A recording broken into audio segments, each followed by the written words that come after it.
Welcome to day 26 of the 30-day challenge, where I'm going to show you how to double close your wholesale deals.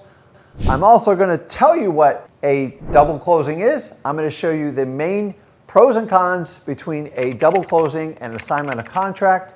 Then I'm going to explain the rules to doing a double closing. You got to know why you're doing it. And if you stay to the end, I'm going to show you how to make the most money and actually manage your title companies to actually do double closings without any of the expenses. But before I get into it, do me a favor, make sure you smash that like button, hit that subscribe button so other people can join the 30-day challenge just like you. People always ask me, what's a double closing? It's actually very clear. It's actually what the title says. It is simply two closings that are technically independent of each other. Independent, this is the key. Now, to do a true double closing, a lot of people don't understand the players. There are three parties involved. And your three parties are simply your seller, you, the wholesaler, and then your cash buyer. That's it, guys. A double closing, it's two separate closings that typically happen very, very close together. Now, it can be 2 minutes apart. It can be up to 3 to 5 days apart. That's not up for us to decide. We have to assess what the title company is going to do. But if you understand this, it's like if I have a closing and you got a closing on the other side of the country, they are two independent closings. Now, I will tell you, you will need synchronicity on each one of these. Your seller, you as the wholesaler, and your cash buyer, and we're going to go into it. Now, more importantly, people always say, why would I even consider doing a double closing? Or why would I ever do an assignment of contract? And what I want to do is just break down an assignment of contract to a double closing, because I find most gurus make this way overcomplicated and most seasoned investors talk over your head. So I'm going to break down the simplicity. You just need to understand this. Even if you've never done a wholesaling deal, I can break down the simple pros and cons of both. So now that we know what it is, a lot of times you'll hear the word simultaneous closing. It can be part of a double closing, but it's gray. So I just like to use the word double closing because it clarifies on it. So let's talk about this. If I have, let's do two transactions here. This is your assignment, and then this is going to be your double. We'll do a pros and cons. Pro, con, pro, con. You got to understand it. Now, an assignment, the pro, it's one transaction, no costs, it's clear, and it's fast, meaning less paperwork. The cons is sometimes, because it's so seamless, it exposes your assignment fee, and that can scare off people. We'll talk about that. But basically, here's the big con on assignments and why people want to try to jump over and do these. If you're not comfortable with your title company, how they're going to close, especially if you're not using your own title company, they can basically expose, or what I call magnify, your assignment fee. And title companies are doing this more and more because they think they want to give more transparency. Now, there's no laws around this, but remember, they are governed by their state. They have a business license, they're insured, and they also have underwriters because they basically sell insurance, title insurance. And they're telling them, listen, if you're working with an investor, especially those wholesalers, you got to have a separate piece of paper and sign and disclose the assignment fee, not only to the cash buyer, which is never a big deal to me, but to the seller. And you can freak a seller out even though they know we're making a profit. We'll talk about that. But if you're not comfortable with your title company, never worked with them before, this is one of the biggest reasons people do double closings. Also, if a realtor pops in the picture and they're not happy with you, maybe they show up to the closing with the seller, and I'm going to bust this wholesaler and show you why they're making a big assignment fee. They can blow it up, and a lawyer always tends to do this, especially on the other side. A lawyer will blow it up, a realtor will blow it up, or sometimes the title company will blow it up. Now, the last one is sometimes your seller will blow it up. Now, in my opinion, this only happens if you don't explain and build good rapport with them. I let everybody know that I'm an investor and I'm here to potentially make a profit on their deal. I just close it up front. If you do it up front, if you're going to hide it, it's going to blow up on you on this, and you're going to have to double close everything. So the reality is, the other pro on this, if you have a deal that's less than 10K, you really want to do an assignment of contract because closing costs, they're expensive. And so let's get into the pros and cons of doing a double. The biggest pro why people do it is privacy. Meaning if you separate out the A to B, which is between you and the seller, and then you do a B to C with your cash buyer, it keeps your sale price is undisclosed to your seller doesn't know what you sold it for, and your cash buyer doesn't know what you bought it for, and that gives you privacy. That's why most people do it. Now, the real issue here is it gives you options. Every one of your contracts should 100% be assignable. There should never ever be anything else unless it's the only way to take down a monster deal. But if you have an assignable contract, you can easily jump over and do a double closing. It gives you options. Also, it minimizes your risk in the deal. Think of it as basically kind of an insurance policy if you have a difficult seller or maybe even difficult cash buyer, or God only knows what's going on. And I'll show you how to each tackle one of those. Is you minimize your risk. So these are the advantages. The cons of it is the price. You have twice the closing cost and you can't always transfer over the closing cost. So it's going to cost you money. That's why I don't want you doing less than 10K. Why? Because if you take a 10K and do a double closing, you could potentially make as little as like $4,000. Yes, you can have up to $5,000 to $6,000 in closing costs because a lot of things take place on the HUD, and I want you to understand that. You have timing issues. I'm going to teach you how the timing works on a double closing. If one of those three parties fall apart, it could be problematic for you. Also, you have legal issues because now you're taking title. And if something were to happen to your cash buyer and they didn't execute, you now own a property you never planned on owning, and you got to understand that. And the last one is you can create all sorts of IRS issues with lots of HUDs. I'm not going to get into the details, but between the accounting of taking title, depending on what tax bracket, what state you're in, between income tax, doing your federal tax, it just creates a whole whirlwind of paperwork. And if you're not good at accounting and understand how you classify and run your business, double closings will have an effect on it. So now you know how the pros and cons work on the assignment of contract versus double closing. Let me show you actually how to take down a double closing. It's actually very simple. So here's how a double closing goes. You got to pay attention to this. This is specifically for wholesaling. Number one, you've got to understand to do a double closing correctly, the Rick Ginn method, the flip with Rick method. As a wholesaler, I do it differently. I do it backwards, reverse. So we talked about reverse wholesaling. This is reverse double closing. How do I do that? The first thing is, number one, you still have your contract signed, we'll call it the PSA, with your motivated seller. Okay, that's still done because you have a great deal. Now, the next thing you're going to do is when you have a cash buyer, say you have a nightmare seller, and their sister's a realtor, and she goes, I'm going to come to the closing and I'm going to bust your assignment fee. And if there's an assignment fee on that HUD, I'm going to advise my sister not to close with you. And you go, oh crap, I got to switch over to a double closing. So how do we do it? So instead of having your cash buyer do the typical assignment of contract here, we are going to simply replace that and have them sign a simple PSA agreement. Now, you can use one at a title company. You can use the Flip with Rick contract. It doesn't matter, but you need another purchase and sales agreement. This is outside of your original one. So this is the number one PSA, and then number two is your PSA with your cash buyer. Now, number three, once you have that agreement, you are now going to take your cash buyer to your title company. This is the key part. Most people don't do it this way. I'm going to let you on a big secret here. It's huge. Take them over there and they're going to open up escrow. Now, if you have a really good cash buyer and say they're buying the property for $150,000, a lot of them will go right over to escrow. They'll leave a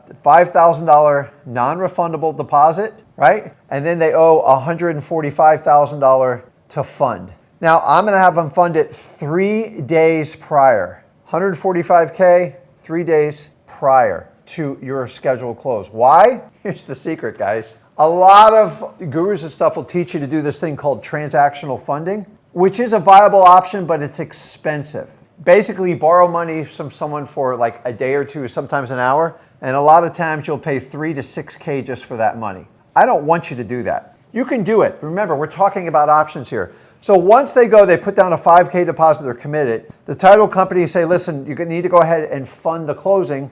They'll put in the 145 plus the 5K, it's 150. Plus they'll pay the closing costs typically. And then they are going to sign what we call a directive. The directive comes from your title company. They prepare it. You never prepare it. It says, Mr. Cash Buyer, I know Rick bought you a wonderful deal. Just to let you know, because the seller is instituting their sister as a realtor, they will not accept the assignment of contract. We prefer to do that, but we have another way we do it. We're going to have you sign a directive that basically is disclosing that we're going to use your funds to fund the wholesale Rick's portion of the purchase, and then we're going to immediately do the second transaction call be set up. Are you okay with that? If they confirm a verbal, then they fill out a directive from the title company, and then this is how it looks, guys. Real simple. So I have the seller, I have you, the wholesaler, and then we have our cash buyer. So the cash buyer so we have a contract with the seller for $110,000, and that's a PSA. That's number one. Number two, and that is between you and your seller. So this is your normal contract. You put it on it. You can use the regular contract and Flip with Rick. Just make sure it's assignable. Now, we have a cash buyer here. Let me use a different color so we can clarify. You now have a second PSA, and we said that one's for $150K. Now, this one is going to be assigned between your cash buyer and you. So we have two separate transactions here, if you can tell. The last part is, the third one is where your title company comes in and says, are you okay with a directive to do the following? And the directive just says, we're going to take part of your $150K and we're going to fund the 110. So $110K. Are you okay with that, cash buyer? Rick told you, you've got to put it in writing and you have to do it. Once he does that, 110 goes to fund that, and then guess what? The balance, which is $40K, goes to you, the wholesaler. This is basically doing a double closing without paying the regular fees you do with double closing. Without it, you either have to borrow funds from you or you have to get it from an investor. They call it transactional funds, anything like that. And I'm telling you, if you do that, it's going to cost you money. So why don't you just train your cash buyers to do a title directive? Let them know what you're doing. They're fine with it. Most cash buyers, guys, I'm telling you, don't ever do a double closing because you're scared of your cash buyer. You're not doing this business right. The only time we do a double closing, in my opinion, is when the seller freaks out, and it's usually from an outside party, a family member, a realtor, or a lawyer telling them otherwise, is use this method because it works really, really well. And guys, this is the fundamental of how a double closing works. But remember, I've showed you how to do a double closing without the expense. But let me show you another technique that you can use that will eliminate double closings altogether. And let me just write it out here for you. So the most important thing is when you're talking about double closings, assignment stuff, is your title company. You have to have a relationship with them. So I always want to try to use my title company and develop a relationship with them. Now, here's a little secret, guys. Title companies have different risk models. They have different policies and procedures.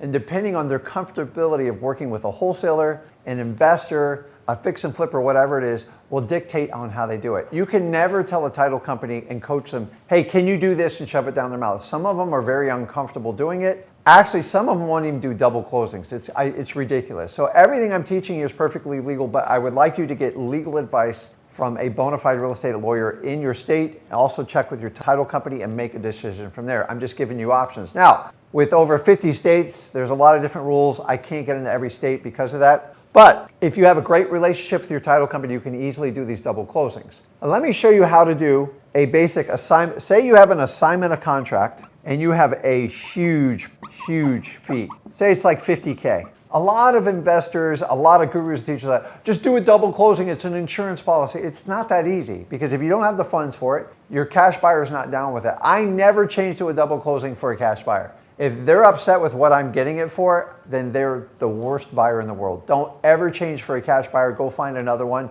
because why should you make them comfortable? Only if they're the complete last option. It's the only way you can sell it. I would do that for a cash buyer. What I'm going to do is go to my title company and say I got this huge profit, and there's a technique. I thought it was widely known, but it's not. Very few title companies will do this. So if you have a title company that loves working with wholesalers, they're going to do a method it's either called a blind HUD or some people call it a split HUD. Now, you can't demand this. In fact, I prefer the title company offers to do this to you for a service. Remember, we are not title companies. We don't have licenses to do this. It's not our business. It's not our job to tell them what to do. You can suggest it. I'm going to tell you more are not going to do it than more that are going to do it. I've worked with so many title companies. I know every title company in every state that does this. But once again, you got to go out and build a real relationship with your title company. And this reason mainly is why you always want to use what I call your home court title company, because they give you options. They can do a blind HUD, a split HUD. You can do a double closing.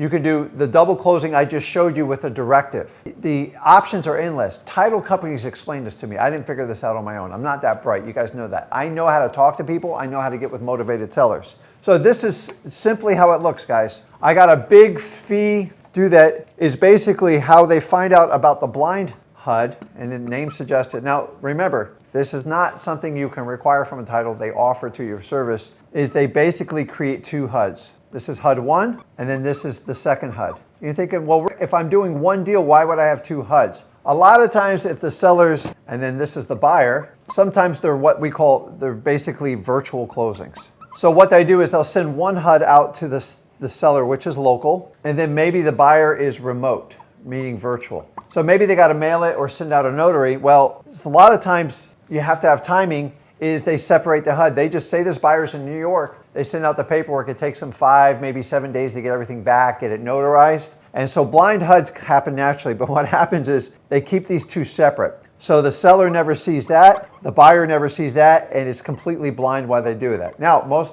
title companies do, they'll charge you a little bit more for it. If you get it, take it, it works really well. The other way they'll call it is a split HUD for obvious reasons. And the real benefit of this is your seller never really sees your assignment fee. Now guys, for the most, I never have a problem with this. I have companies that'll do it, especially on the mailers, because you kind of have to separate them. But most title companies won't do this because they don't feel it's full disclosure. Remember, we don't run title companies, we don't manage them. We just take advantage of what's given to us. Don't demand it. It's going to be called a blind or a split HUD. This, in essence, guys, does what a double closing does without any of the fees. Guys, don't ever switch to a double closing because you have a difficult cash buyer. If a cash buyer does not see the value in what you do in your assignment fee, they are usually a really bad cash buyer and they'll be difficult all the way to the end. I buy properties from wholesalers all the time. I could care less what they make if I'm just evaluating on the deal I get, and that's what's important to me. People that freak out because you're making a lot of money are simple-minded people that have a short-sighted mentality and a take-all mentality. They don't want to work with you. Get rid of them. So guys, this is everything you need to know on a double closings. I've given you a multitude of options that most people will never explain to you. The key is to work with your title company. Don't hit them with all this stuff. I've already given you the word. You can do a double close. You can do a split HUD. You can do a blind HUD. You can use the directive to do the double close so you minimize any of the additional closing fees. Because remember, 2 closings, 2 sets of fees. And remember guys, if it's under 10K, for God's sakes, use the assignment of contract. And then if you had to, you can use a directive from your end cash buyer. These are all techniques that work. Now, guys, once again, make sure you seek out and get legal advice and make sure it's legal and in compliance in your state. There's 50 states. Some states might discourage this on certain laws, and you got to keep up to date as the real estate environment constantly changes. But guys, let me know what you think. Are you going to use double closings? Are you going to use the 2 methods I taught you? How to do a double closing without paying the ridiculous fees that most gurus teach you? Let me know in the comments. Guys, this is day 26 of the 30-day wholesaling on how to do a double close for your wholesale deals. If you got value from this video, do me a favor, smash that like button, hit that subscribe button so other people can join the 30-day challenge just like you. This is Zach Ginn, and I will see you soon.